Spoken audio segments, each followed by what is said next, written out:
Yo, this is Mike with Comic Lore. In issue number 2 of Iron Man starts to create his own worst enemy. Let's hop into it. And where we begin is Madame Masque and Tony Stark. They're engaging in a fight. And it starts off with Iron Man thinking to himself, Whitney Frost is the one that got away. Again and again, the daughter of my old foe, Count Nefaria. Madame Masque made a name for herself as a spy, mob boss, and terrorist. The cat and mouse game between us is endless. A few years ago, she stole one of my armor suitcases. She intended to sell it to the highest bidder at first. I thought maybe I was trying to get my attention, but no, it was a real deal. And it led to a fight that went exactly as they always do. And they're both pointing at each other. He has his repulsor beams to her face. She's got the gun pointing at his. And you know, Iron Man, he's a charmer, so it does end like they always do. And that's with him and Madame Masque. They end up going to bed together and sleeping with each other. And, you know, Tony, he loves the ladies. He loves being right. He loves being smart. And he's a womanizer. And that's what ends up happening here. And he's telling her that we should stop doing this, you know, and stop getting together because obviously she's a villain and Tony Stark is a hero. So them consorting together is just not good for either one of them. In Madame Masque, she tells Tony, oh, please, you love it. You're turned on by the danger of forbidden fruit. But what would your Avengers friends think of you, eh? What do you fear, Tony? What keeps you up at night? And he starts to tell her, obviously, I worry about people stealing my armor. But honestly, my real nightmare is about another Tony Stark out there. The idea that someone could be as smart scares you.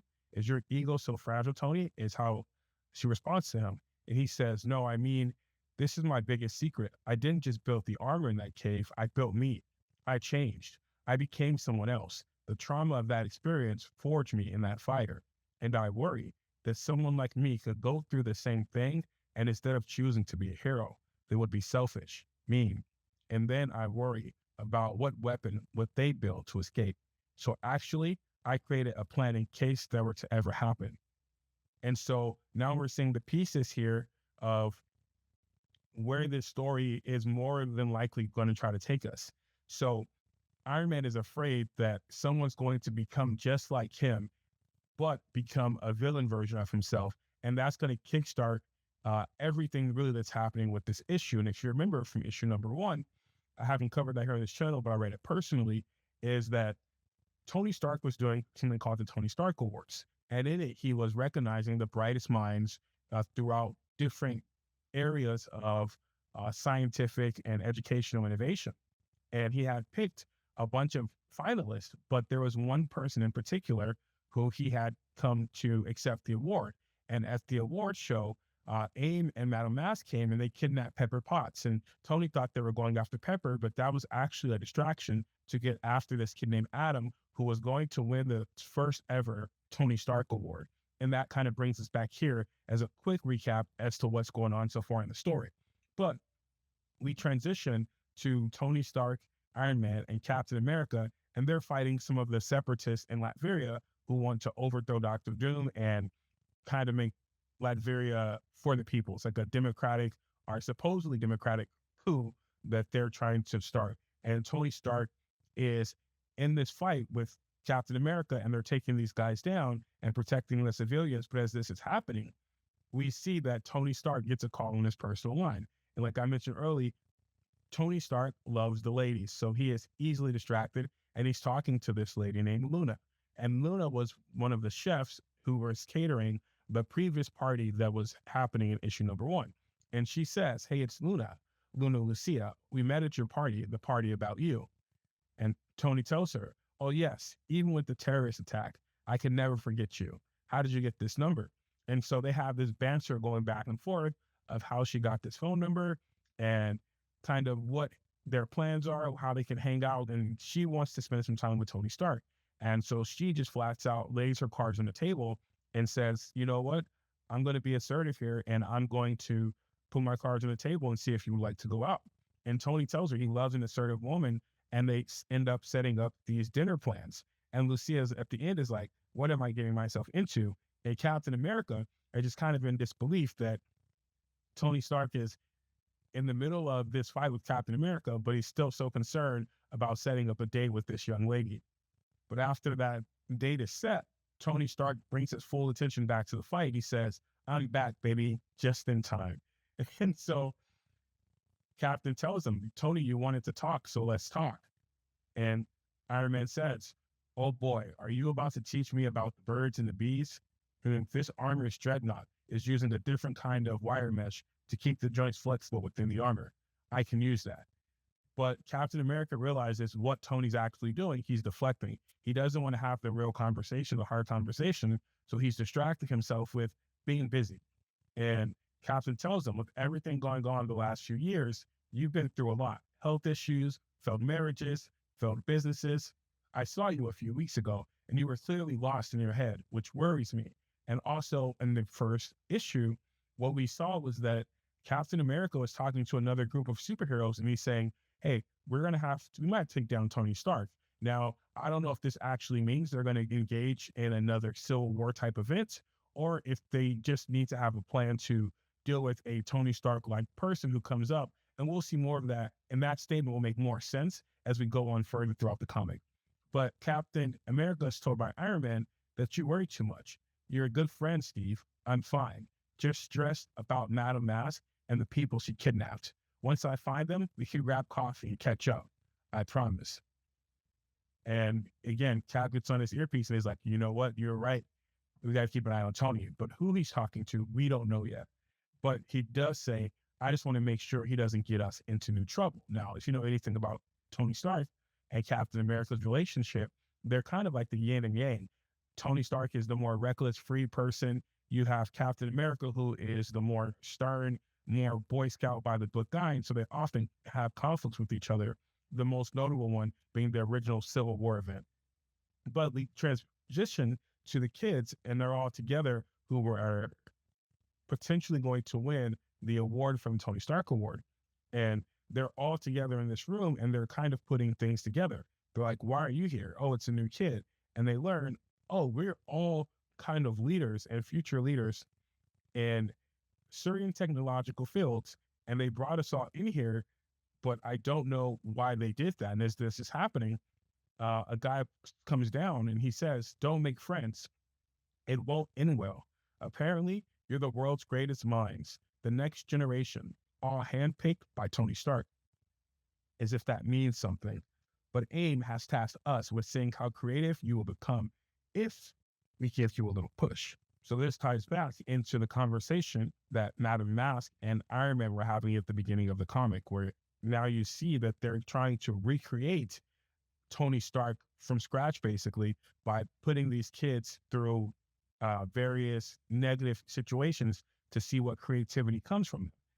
And we get that reinforced in the next panel, where they say, "Top of the line technology from Arcade, Mojo, and Mysterio combined to generate horrific and traumatizing scenarios, endless torture, all in a foolish quest to recreate Tony Stark. Why bother with that when you have me?" Because the person who's saying all this, his name is Fixer, and Fixer is known because he's a Marvel villain who, similar to Tony Stark, is highly intelligent. He's able to create and break down technologies from others. So in his opinion, this is just creating the redundancy that's not needed. But obviously AIM sees that there's a big difference in the outcomes between what the Fixer can do and what Tony Stark can provide for them.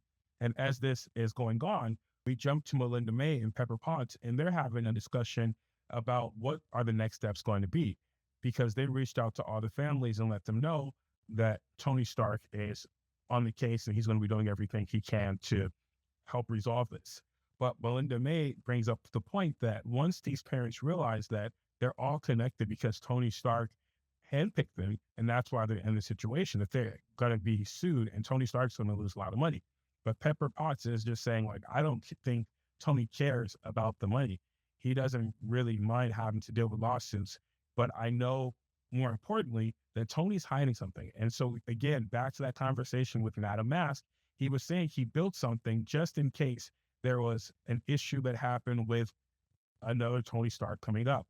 We never got to learn what that was, but I'm betting this is the thing that Tony is keeping hidden from Pepper Potts and from the wider superhuman community and superhero community. But what Pepper Potts tells Melinda is that not telling us the whole story. I sometimes miss Tony. but I know I don't mix this life. It's just too much. He always does this, decides that he's the only one who can deal with things. He's smart enough to tackle a challenge. And Melinda tells her, I'm sorry that I sign up to be your corporate therapist. I don't want to be here for your couples problems.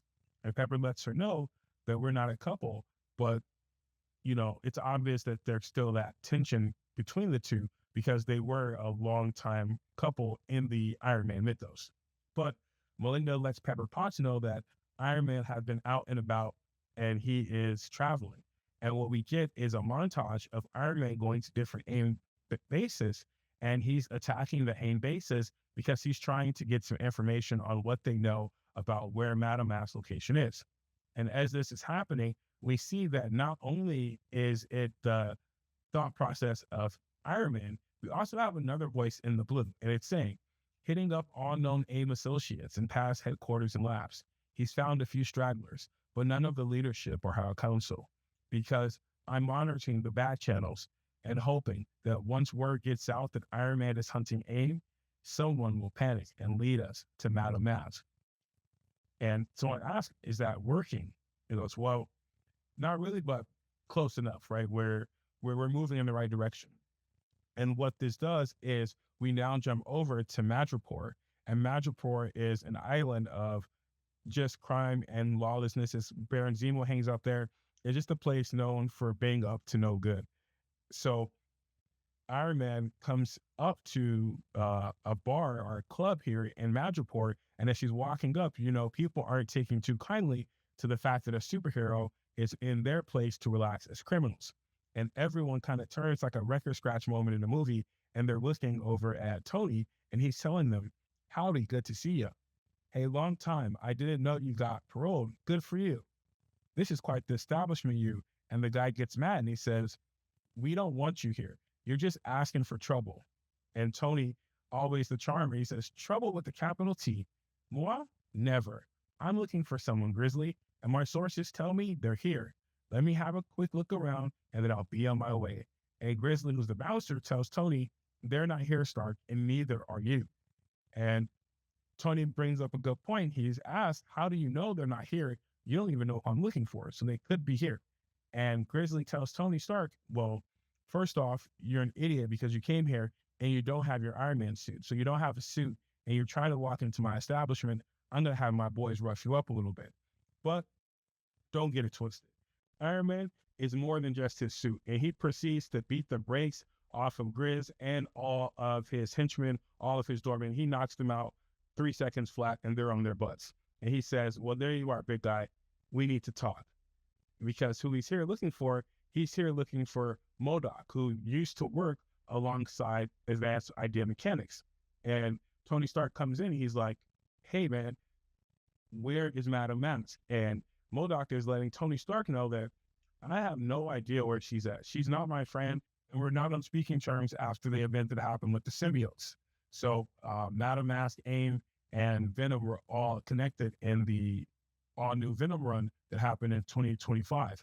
And from that, the ending ended up being that Mary Jane Watson ended up becoming Venom, which we are now currently seeing in the Spider-Man Death Spiral run, which I do have a video of that as well, so make sure you check that out. But Tony tells him, let's just talk as Tony and George, shall we? Man to big head.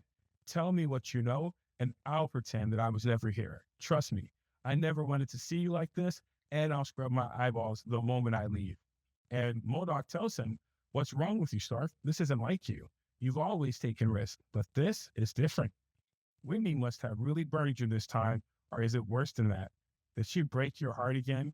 And MODOK is toying with him, and Iron Man just says, you know what? I tried to be polite. And he just gets into a suit, and he starts flying towards MODOK, and he's saying, where is Madame Masque? Will not hesitate to blast you right in the face. And MODOK is basically calling his bluff, like, I think you're just barking up the wrong tree here. And then Tony tells him, well, then maybe you'll prefer my bite. And he reaches back with his repulsor blast, and he's ready to do some damage to MODOK. But in that time, we start to see that soldiers from Advanced Idea Mechanics, they start to pour into the room. And Tony tells MODOK, oh, I guess the party's really starting now. And the soldiers are saying, he's this way, power up and shoot to kill. And what we think from reading it initially is that AIM is here and their goal is to stop Tony Stark and to kill Tony Stark on behalf of Madame Masque. But what we actually find out is that they're actually here because they're trying to kill MODOK. They're not actually even here for Iron Man. It's just a coincidence that he happens to be here at this time. So now we have a potential, well, not a potential, a little team up here with MODOK and with Iron Man, and that's how the story ends. And so we'll see in the next issue. I'm excited to see if they're really going to tie everything together and let us know, hey, what is this secret that Tony Stark has that he's been hiding from everybody? Is it similar to like Batman when he had the files to take out the Justice League? I don't know. I'm excited to see where it goes. Hopefully they can stick the landing and it's not another trite rehash of a Civil Wars type event. But I got some faith because these first two issues, they came off really well. And I'm really excited to see where Joshua Williams is going to take this next. So if you want to join us, go ahead, drop a like, subscribe. We'd love to have you. This is Mike with Comic Lore. Don't forget, once we get to 1,000 subscribers, I will be doing a giveaway to give away 1 year's worth of either DC or Marvel, their unlimited packages for their comics. So like and subscribe. Join us on that journey. Peace.